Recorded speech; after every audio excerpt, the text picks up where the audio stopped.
with Doug Smith from the Toronto Star for you. Good evening, Nick. We have no Bob Marley here in Mississauga. Ever. Shortchanged again, Doug. Always ripped off. Speaking of home, you got some official certainty that you're staying in Tampa for the full year. How does it feel good to know that it's official and it's out there and you're not coming back? I mean, I don't know if it feels good, Doug. I think that it took us a while to get settled in. I think to pick up shop and go back and try to resettle in, kind of like you would at the start of the fall. You usually get guys in early so they can get settled in before training camp started. I guess, it's not, I don't know, we're just kind of getting settled in. We might as well finish it out now and hope we can get back there and start next season from day one for sure. Thanks. That's all I got. I appreciate it, Nick. Okay, Doug. Next question goes to Eric Kareen from The Athletic. Hey, Nick. How's it going? Any update on, I didn't even let you answer. Where are my manners? How is it going? Doing good, Eric. Thank you. Yeah, sorry. Very rude of me. Sure. Any update on OG and Yuta? Both out.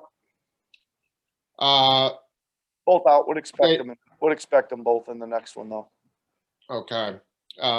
OG still feeling that soreness or just being extra cautious? Yeah, I mean, I think there's still a little tenderness there, Eric. I think, but we got a chance to get, several more days in here. If we can make it, one more day, obviously takes us to, I believe, Sunday. So. If I could just squeeze one last one in there related to Doug's question. How, I don't know if there's an answer to this. How do you maintain that connection to Toronto when you're, like, personally, when you're in Florida? Like, do you still feel that in any tangible way? Well, I mean, personally, yeah, I've got, several friends there in Toronto that, like anybody, I'm doing it like anybody else. I wouldn't be seeing them in person anyway, probably, right? So I'm phone calls and FaceTimes and Zooms and all that kind of stuff like everybody else, yeah. Appreciate it. Next question goes to Mike Ganter from the Toronto Sun. Hey, Nick. How you doing? Good, Mike. How are you? Good, thanks. Want to ask you about Bembry. He's been really good for you the last 7 games. Did you see this coming at a training camp and it was just a matter of the opportunity finally being there for him? Or is he even taking it a little further?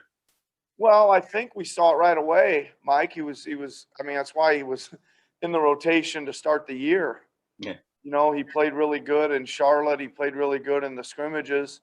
And that's kind of what we thought we saw there. And it didn't quite, he wasn't the only one to start off the season a little bit, like not looking like himself, but playing good ball. He's got a good head on his shoulders, kind of a utility guy, does some good things out there, but I think he knows how to play.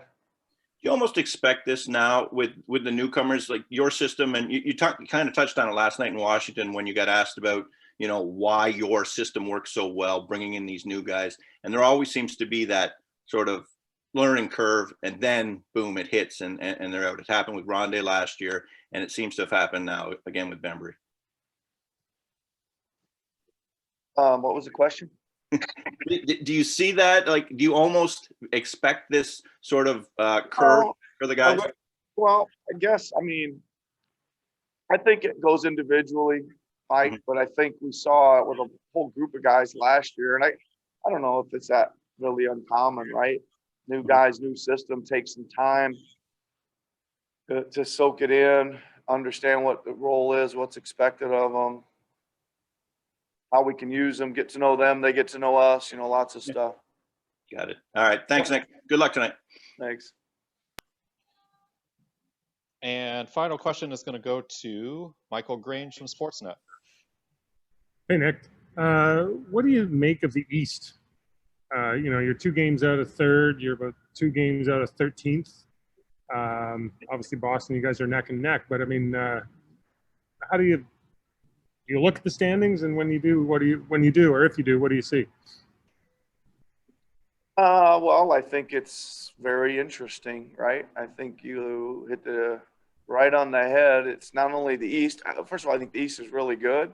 There's a lot of really good teams. Obviously, it's flipped on its head a little bit, you know.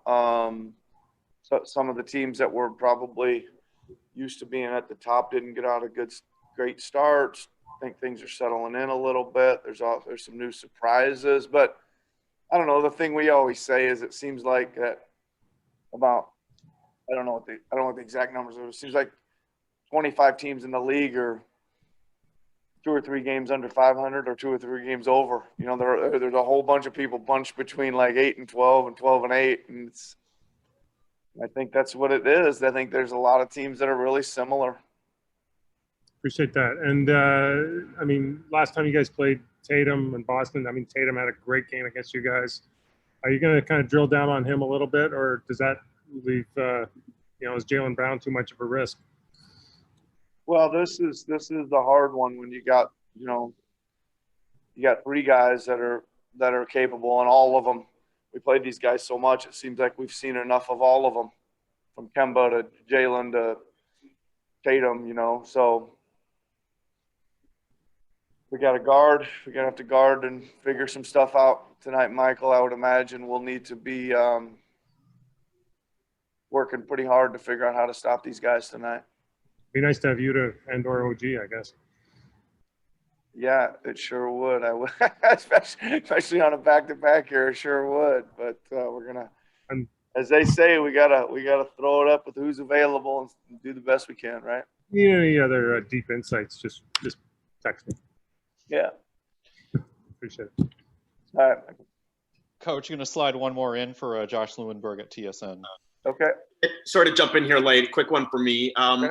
What did that last game a month ago against Boston do for you guys? I know the results in terms of the record didn't turn immediately after, but it did seem like the level of play increased after that game.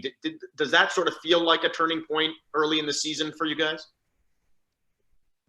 Oh, I don't think so, Josh. I don't really remember that being a turning point type game. I think we tried the best we could to shrug it off as not one of our nights, but I don't think we knew who we were. Our identity was not formulating yet, and I think we were in the midst of a fog of problems. we had so many problems up there in the fog. We couldn't figure out which one to prioritize to tackle first at that time. But we've obviously we're getting through them. We're not through them all yet, but we're getting through them here in a little bit. Fog of problems. I like it. Thank you, Nick. Good luck tonight. Thanks. Thank you, Coach. Maybe